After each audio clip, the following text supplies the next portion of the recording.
I want to talk a little bit about why it's hard for people with ADHD, autism, and other neurodivergencies to be in relationships. Number one, ADHD is commonly addressed, or it is attached to a certain guilt, a certain shame. Sometimes it is a certain doubt about yourself, about who you are, and about what you mean to other people.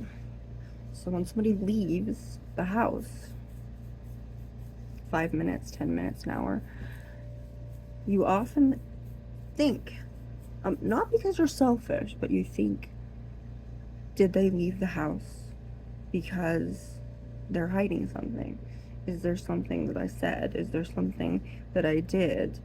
Someone could just leave a room and you're thinking, I said the wrong thing, didn't I? And sometimes there is no real guilt, or like no overwhelming guilt or shame, but there is a doubt. So when people compliment you and they say, you're amazing, I love you, I'll be with you forever, I'll love you for all eternity, things like that, you cannot accept. You cannot accept. Now, is this always the case? No, it's not always the case. There are some people that have no problem with accepting who they are and accepting compliments, but this often goes hand in hand with ADHD. Just imagine if you add autism to that. So autism, it's a bit more complicated. Autism is not the state of not being aware of things or not knowing where you are or who you are. Even nonverbal, those that are nonverbal, that are on the spectrum, they understand what's going on. It's not that they know too little, it's that they know too much. And all of that awareness, they are totally aware. We're not talking about, when you think of someone waving their arms and running into things, you think, oh, yeah, they're slow, so that means they're less intelligent. No. If every sound to you is associated with pain and it feels like someone is hammering your head with every time there's a noise, you're gonna get upset. You're gonna be flapping your arms. You're going to be having a meltdown. It's painful. And for whatever reason, I heard this described, and I don't know if this is scientific or not. You can correct me if I'm wrong. I'll admit it. But the pathways that process sound, they happen to cross through the path that processes pain. Now, are they on the same road or the same circuit? No, but they're next to each other. And when connections are next to each other, they tend to clash. I want to look at it as two tracks on a railroad. These two tracks are connected to a point because they merge into one another. So when things connect, when things overlap, they tend to make connections that way. Our brain is very unusual, and sometimes it's just really the association that we have with it. It's like when you smell something, you think of a moment where you were being abused. Same kind of deal there. Now, I could just be talking out of my hat, so to speak, right now, but as I said, I don't know everything. I'm just saying what I think might be the case, and if I am wrong, that means I just don't know the whole picture, and that's okay. That's okay for me to be wrong. So if you're gonna come up to me and you're gonna say, That's not how it works, Kelsey. That's not how that's not how we roll. Um, and you don't have to be mean about it. You don't have to be rude. You can just say, "Did you know?" And I will say, "No, I had no idea," or "I never looked at it that way," and I will admit it because I've admitted that I don't know everything. And if I don't know something, I'm not going to punish you for pointing it out. I'm not going to get mad. And you don't need to punish me for saying things that don't make sense. How many times have we talked about things that we don't understand? And why do we talk about them? Because so we can understand, so we can make sense of it. So I'm talking because it's making sense to me right now. Probably it will make more sense later because I will learn new things about this, and I will learn new things about autism and ADHD that I didn't know before. But don't think that I'm saying this because I have something that nobody else has. You know, there's people with autism and ADHD out there. There's people with doctorate degrees. There's people that will know more than I ever will. So I'm not going out of here and saying, "Yep, listen to me, I'm the aficionado of this." No, I'm not going to do that because that would be arrogant. That would be egotistical. And I'm not an arrogant or egotistical person, despite what people might assume that I am. And moving on, relationships are hard. It's not impossible for someone on the spectrum, someone with ADHD or autism, or both, to have relationships. It can occur. It can happen at any time. Definitely you need two people that are, if one has, say, special needs, otherwise autism, ADHD, or something else that's under the neurodivergent umbrella,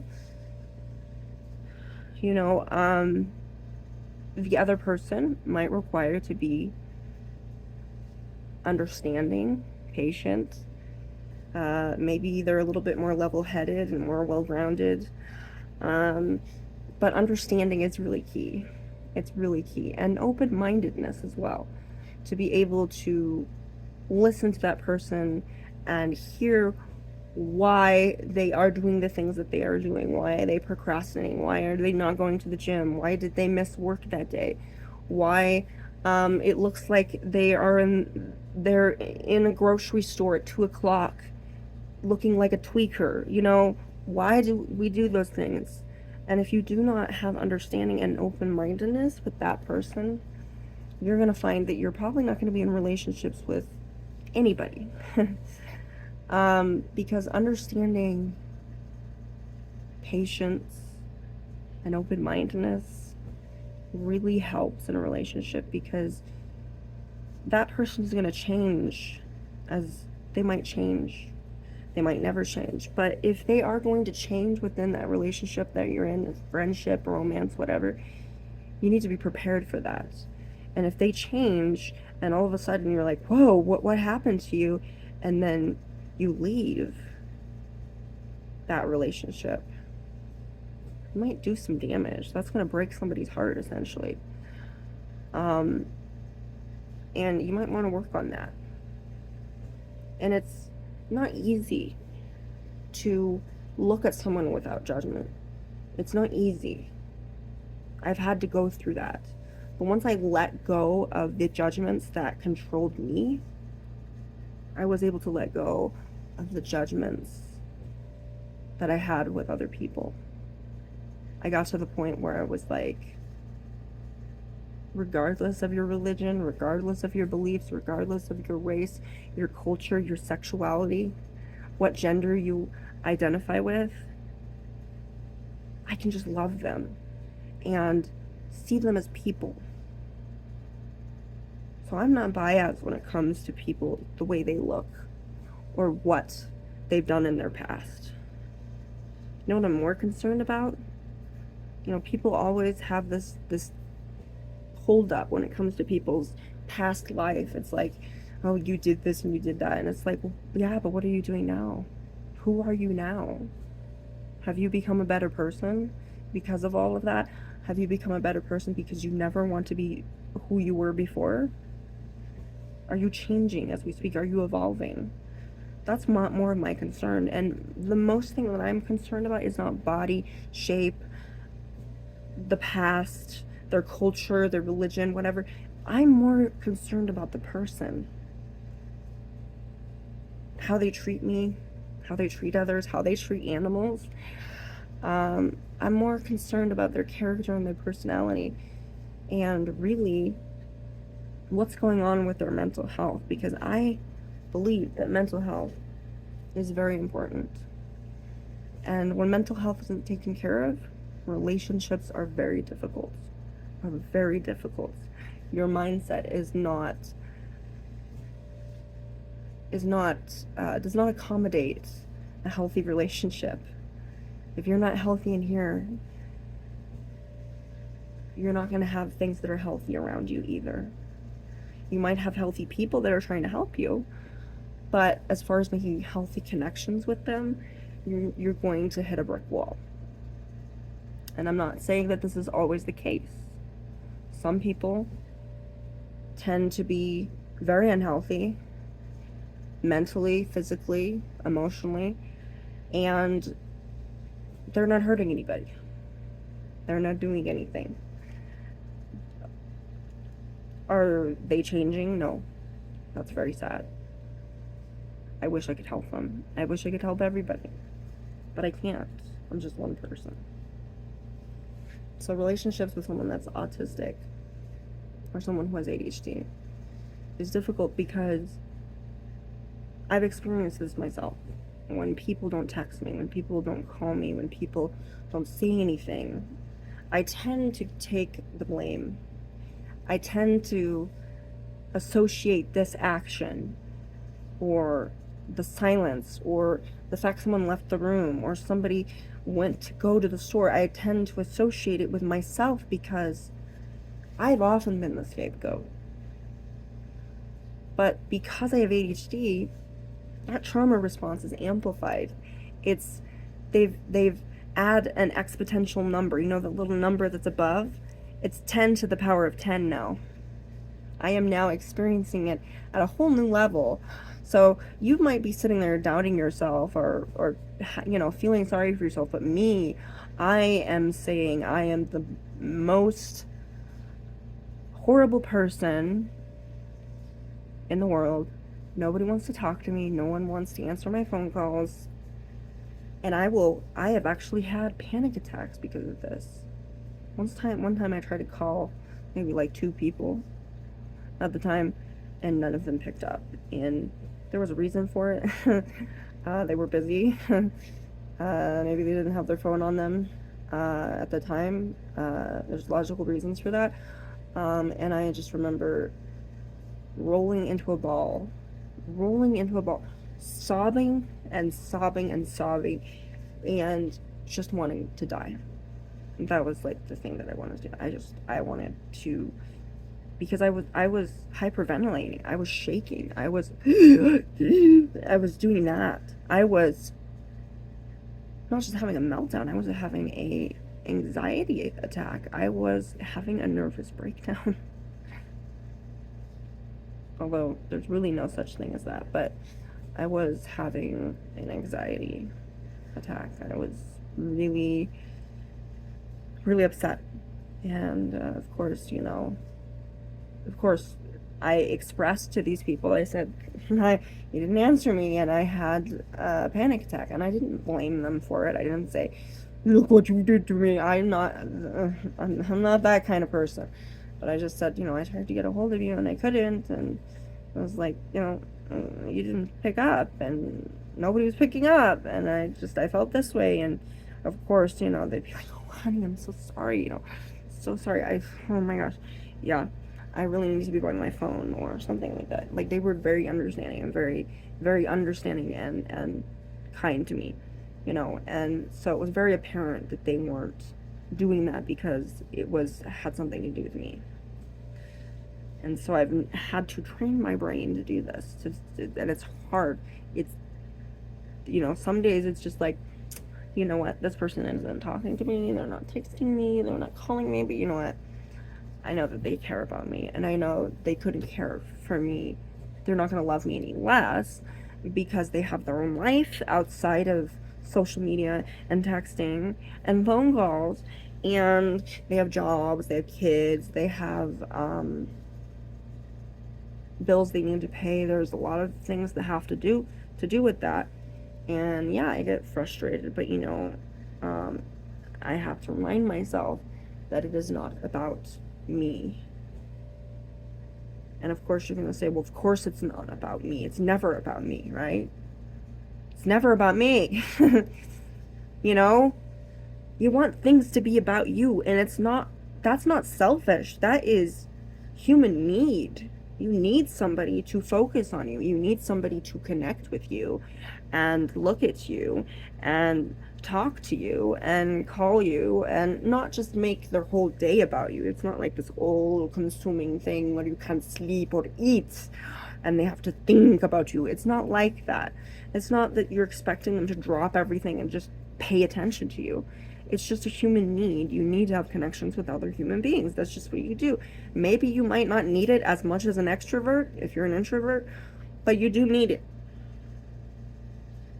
Now, having hundreds of friends, that's vastly overrated. But just finding 2 or 3 or 4 or just one is good. It's a good thing, because I can tell you that if you have 100 friends, I'm going to say to you, a lot of them are going to fall by the wayside. They're going to be lost, gone with the wind, so to speak. They're going to find out, yeah, you're not what I'm looking for. You don't have money. You don't have this. You don't have that. And can't deal with you. You're going to find out that a lot of these friends aren't really genuine friends. They're little fireflies that zip by your radar for a moment, and then they're gone, and they just go poof. It's like a you got too many magicians as friends, okay? And magicians always have a disappearing act, and unfortunately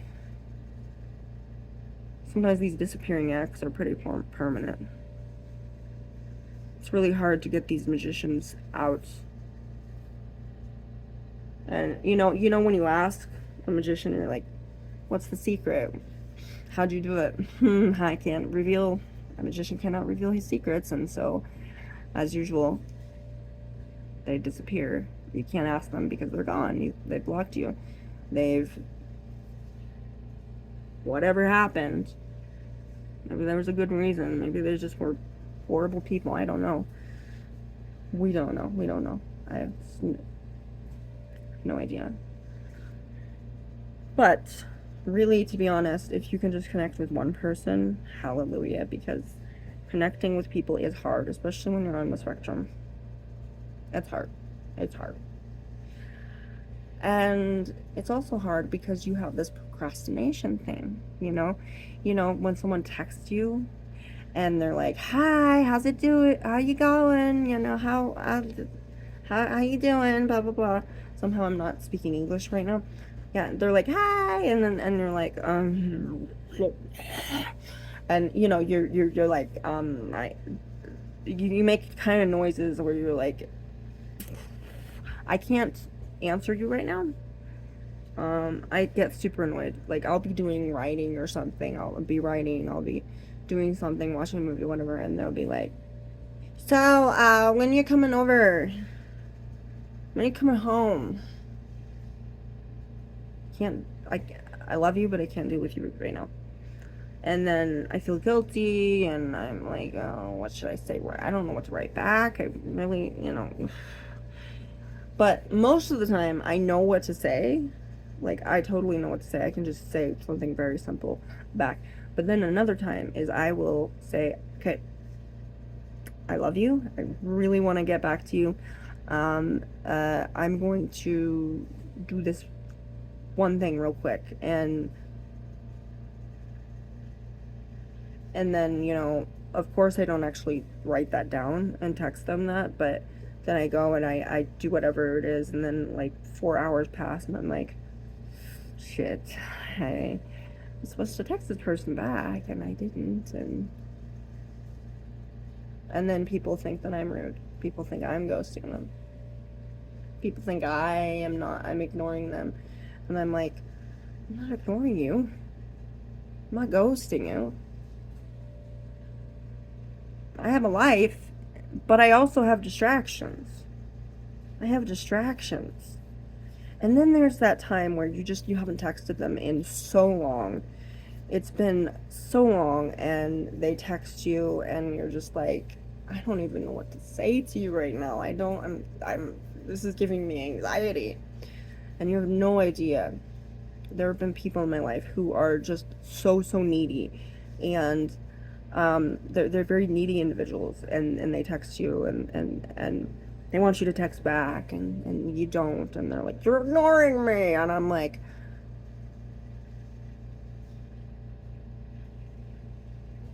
I'm sorry. I had more important things to do. And it wasn't about you. You know? But the main thing is, it's not, you shouldn't have to say it's not about me. You know? You shouldn't tell people to say that. If they're feeling sensitive, they can have a feeling and they can feel like they're being isolated or they're being let down or disappointed. They can feel that. But you have to tell them how it is. It's not about that. It's not so much, oh, it's not about you. It is not your fault. You are not to blame. If you have not texted someone for a year, 2 years, 2 months, 2 weeks, whatever, and you have ADHD or autism, it's not your fault. It's not your fault. It's really hard to focus, and it's really hard to just dedicate to one thing when your mind is doing a gazillion things at once.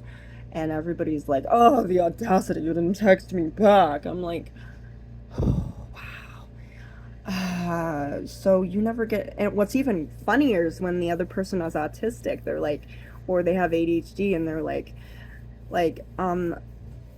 I'm sorry, like, you don't deal with procrastination, you don't deal with being distracted by a million different things, you don't deal with getting so hyper focused on everything that you just give everybody the middle finger. You don't know how that is. Have some empathy here. What's going on? I mean, come on, you live this life all the time, and I can't, and I don't text you for 5 minutes. Dude, you need some help. You need some help right there. And that has happened. That has definitely happened with me. I've had that occur where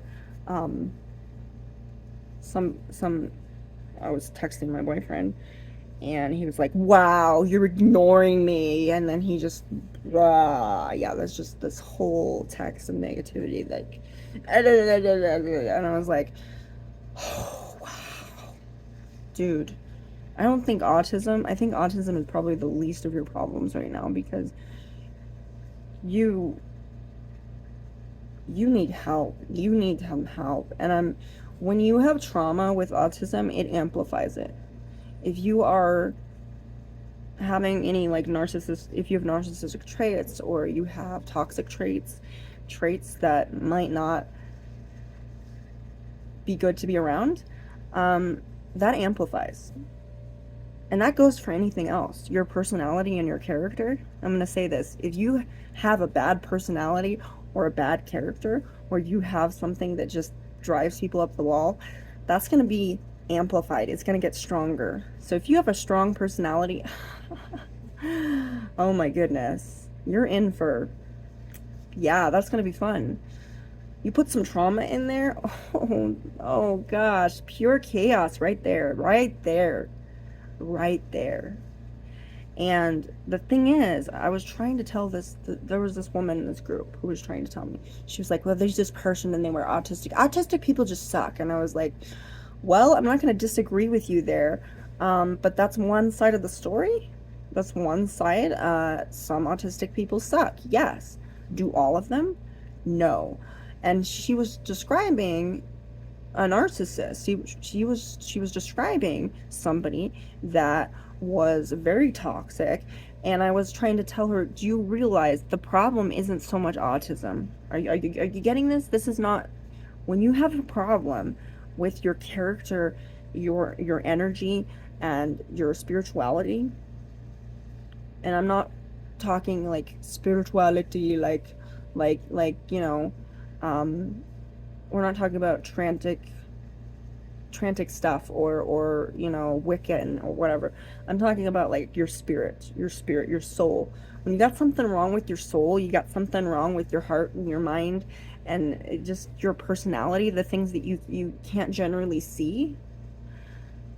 Oh, that's gonna come out real strong. I'm gonna tell you. You got a problem you haven't resolved. It's just gonna bleed out on people. That's just the way it is. And but depending on who you are, some people are really, really good at masking. They're really good at masking these autistic traits. And what's even more dangerous is if they can mask their autistic traits, they can mask the toxic traits as well, which means you have no idea if they are a psychopath. You have no idea. So I'm not saying that everybody is like this. I'm not making a generalization statement where just everybody who has this does that.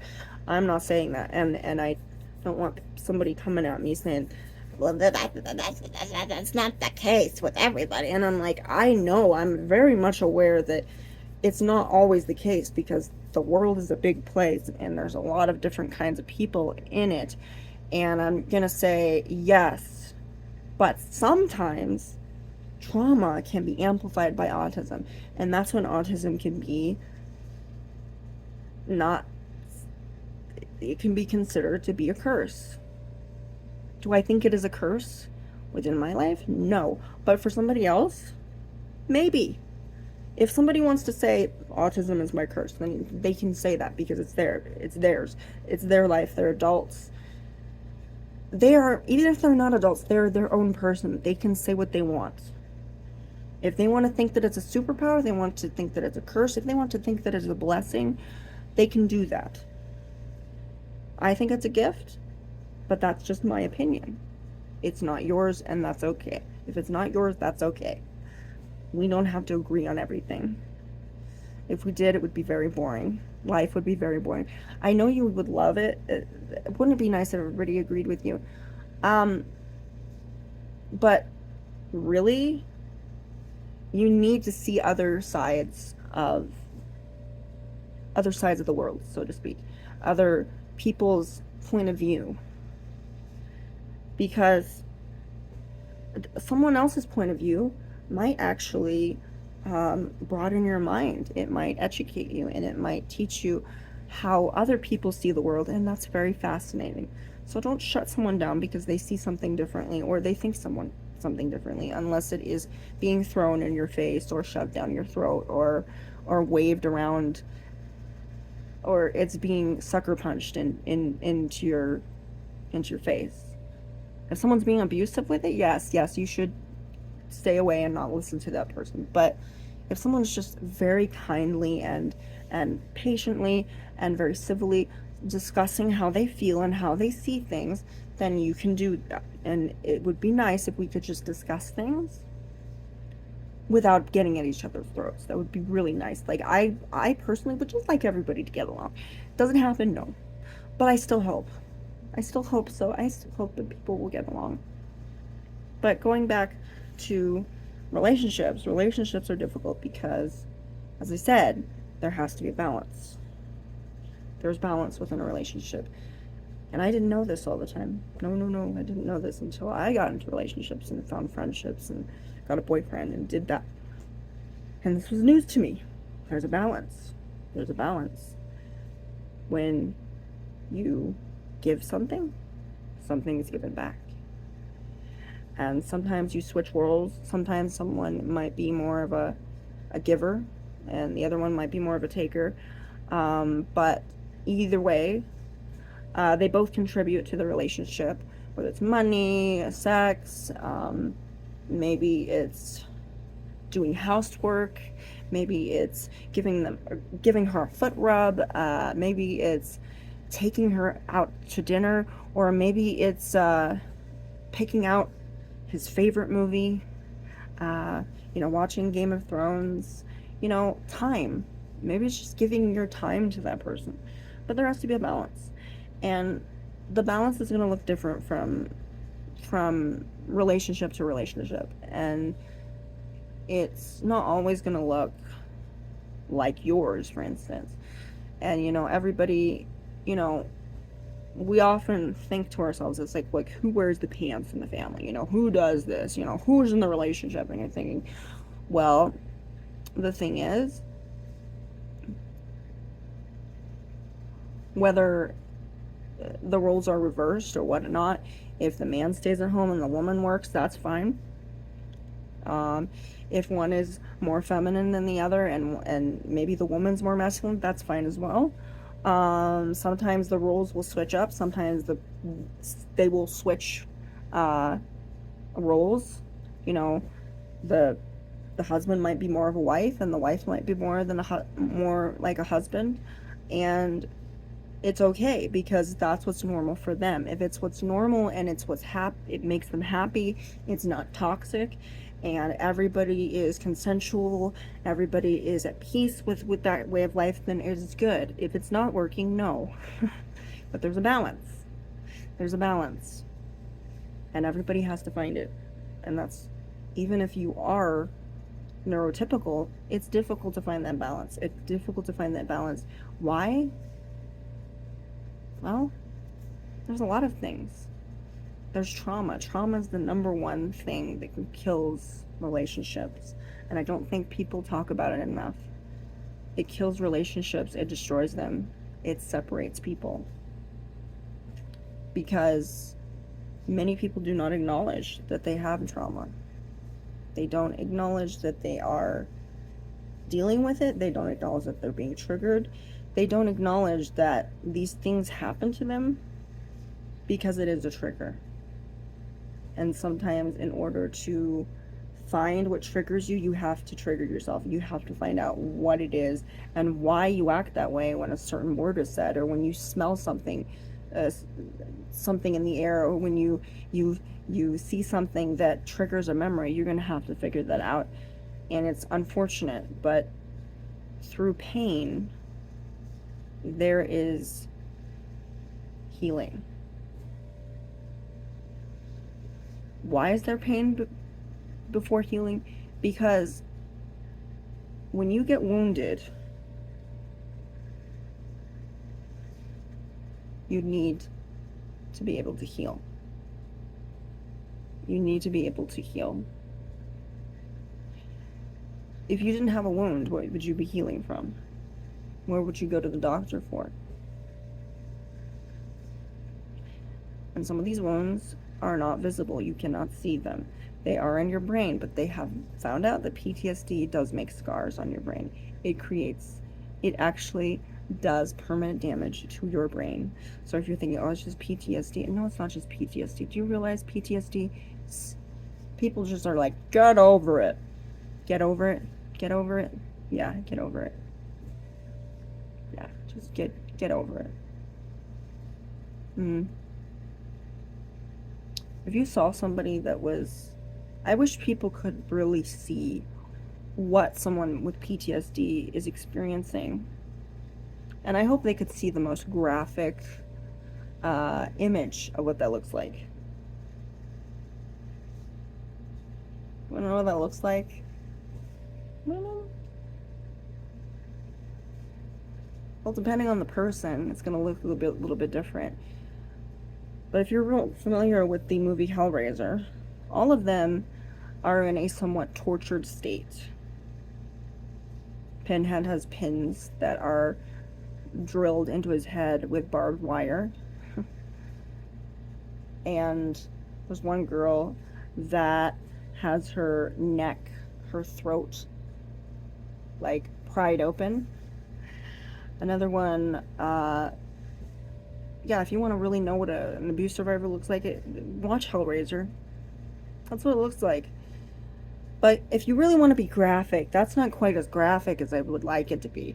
You want to know what abuse looks like? Okay, well, abuse looks like somebody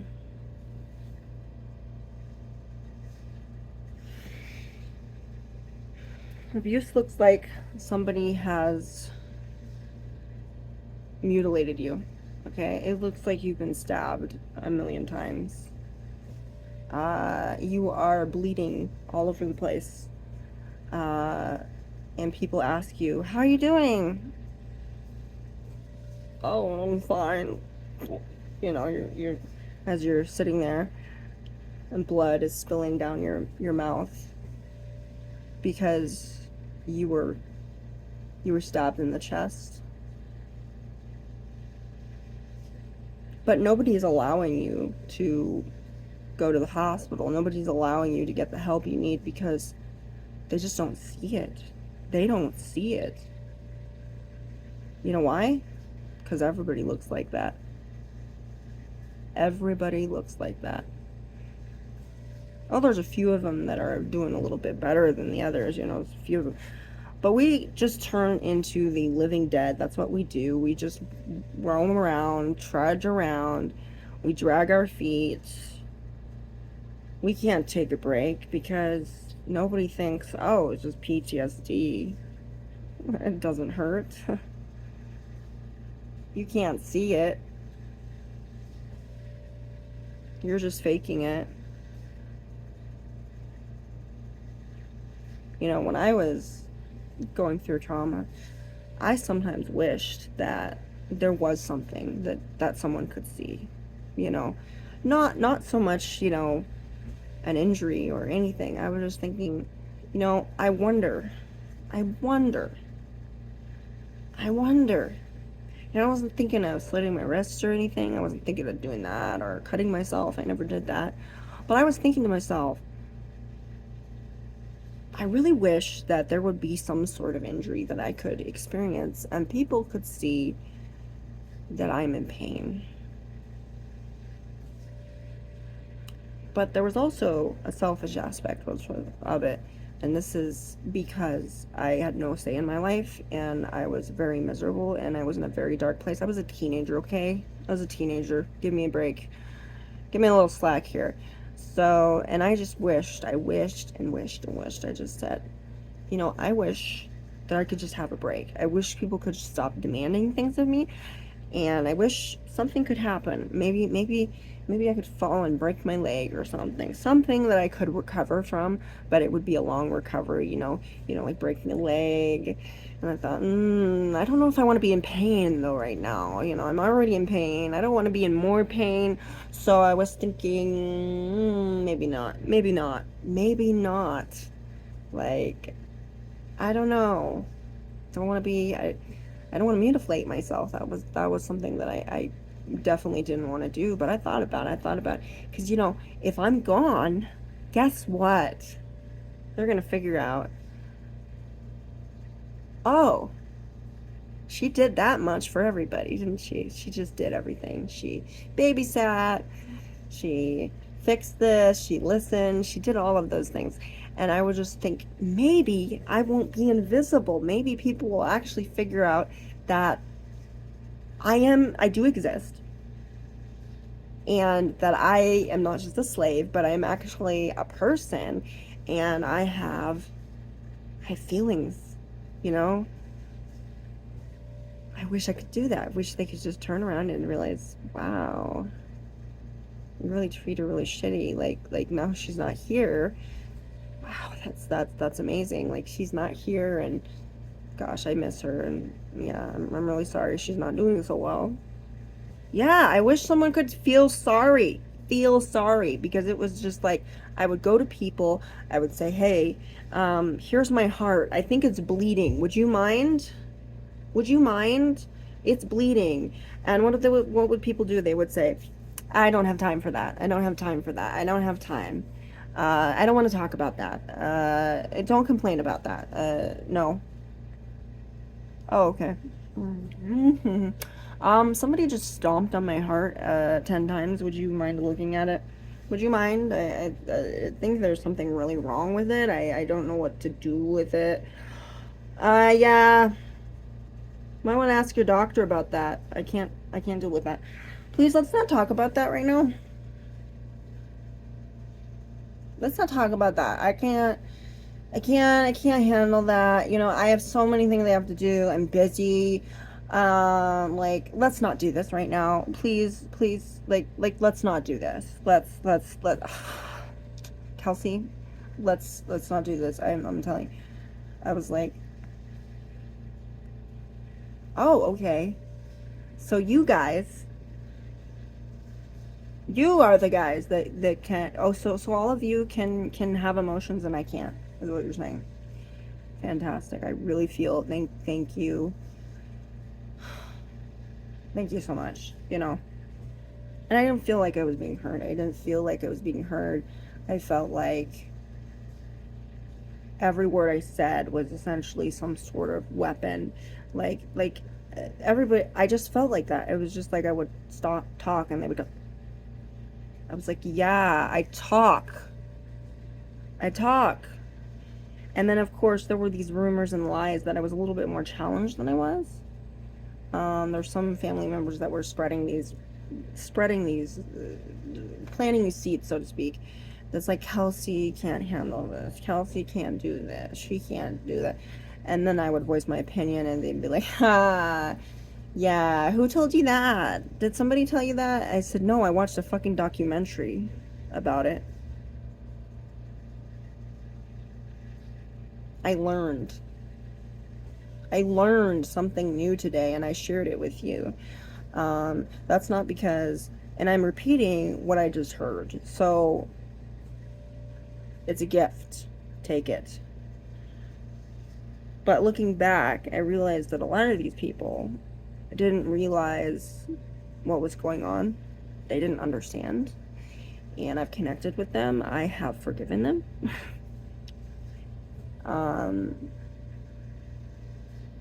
I have let it go, and I know it doesn't look like that. I'm looking, I have this dark look on my face, like, sure, you know, that's just my face. You know, but, you know, that's just because, it's emotional to have to talk about it. And getting back to relationships are difficult because, there needs to be a bond. There needs to be trust. There needs to be, someone needs to know not only who you are physically, but who you are mentally, emotionally, and in your heart and in your soul. They need to know how you feel about certain things, your likes, your dislikes, all of those things. And that doesn't happen overnight. And sometimes these relationships take years to form. And trauma just makes it all that much harder. And I'm not saying that it's not possible. It's possible. Anything is possible. And nobody has the right to tell you, oh, you'll never do that, or you'll never be in a relationship, or that's beyond your capability. Because, you know, I've grown up with that all my life. And you know what? They were wrong. I got into relationships. You know, doctors said I'd never have normal conversations with people. I did that. You know, I had vision problems for a lot of my childhood. I was partially blind. Now I have 20/20 vision. I went from repeating things that I had heard to having to using what I had heard and applying it to real conversations. Do not think for a moment because I am slow or because I don't look where I'm going or that I flub up my words in any way that I am dumb or stupid or incompetent, because I can tell you, I will surprise you. I will surprise you. If I have not done that, just wait. Just wait. Just wait. You haven't seen nothing yet. Because I can tell you, there's going to be some things that are going to be changing. Oh, I could be falling apart one moment, but I can tell you that I'm going to look through that behavior. I'm going to look at that trigger. I'm going to look at whatever that is bothering me. I will sort it out, and I will figure out a way to get past it. I will figure out a way to evolve and to grow and to mature and to heal. And nobody has the right to tell you, oh, you can't do that because of this, or you can't do that because of that. No, I can tell you that once you make that step to change, nobody should be able to stop you. Things, you can be in a relationship. You just need somebody that is understanding, that is patient, that is open-minded, that is kind to you and respects you, no matter what you do or what you've done in the past. Somebody non-judgmental, possibly somebody that doesn't give a shit about what people think about them. You know, I don't give a fuck attitude. That's kind of the person that is very, very helpful in situations like that.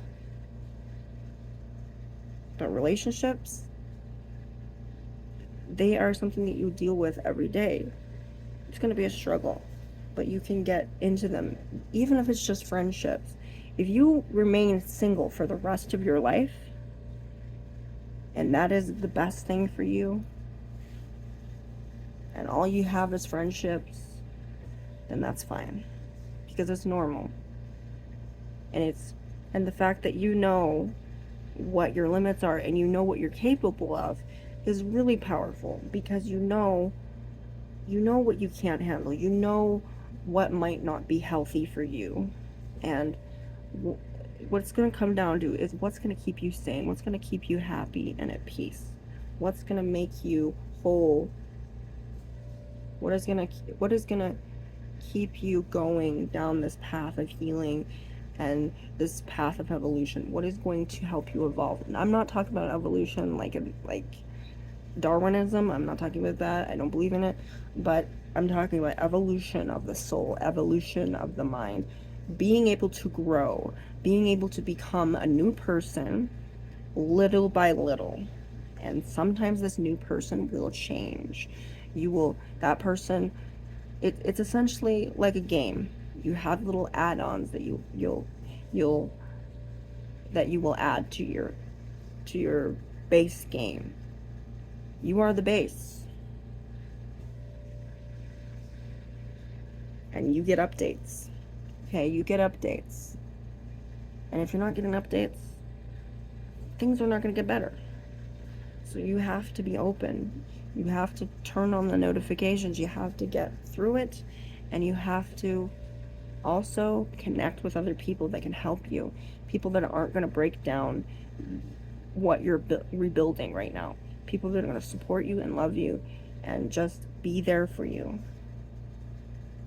And the people that are there within your darkest moments, that love you even when you are down and you're not at your best, those are the people you need to hold on to. Those are the people that you need to be loyal to. Anybody else, fair weathered friends, okay? But the people that are there when you are down, and if you meet people when you're down and they lift you up, those are the beautiful people. Those are the people that help you find your way in this world. And that's all I want to leave you with, and I hope all of you have a beautiful, blessed day. And I know this was all over the place, but then that's just me. ADHD, right? So, farewell.